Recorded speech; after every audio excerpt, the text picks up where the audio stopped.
الغباء اللي انا سلحت نفسي بيه حماني من حاجات كتيرة قوي.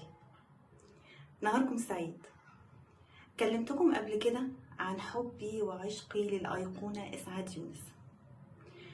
في حوار من حواراتها سمعتها بتقول الغباء اللي سلحت نفسي بيه حماني من حاجات كتيرة قوي.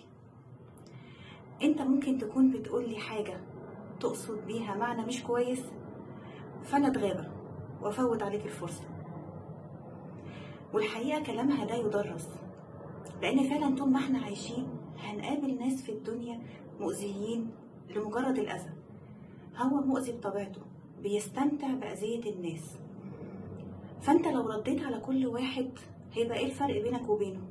هتبقى نزلت وبقيت زيه.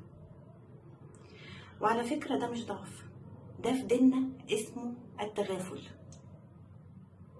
سيدنا أبو بكر الصديق كان متواجد في مجلس موجود فيه سيدنا محمد صلى الله عليه وسلم. واحد من الحضور شتم سيدنا أبو بكر، فسيدنا أبو بكر تغافل وتغاضى وما ردش. سيدنا محمد ابتسم، وبعد شوية نفس الراجل اللي شتم سيدنا أبو بكر شتمه تاني. فما كان من سيدنا أبو بكر غير إنه رد الشتيمة. فغضب سيدنا محمد وقام وساب المجلس. فلحقوا سيدنا أبو بكر وقال له شتمني وأنت جالس. فرد عليه سيدنا محمد فيما معناه كان جنبك ملك بيرد عنك، ولما رديت الشتيمة حضر الشيطان، وأنا مش هتواجد في مكان موجود فيه الشيطان. الدنيا مش مستاهلة يا جماعة. احنا مهما عشنا هنعيش قد ايه؟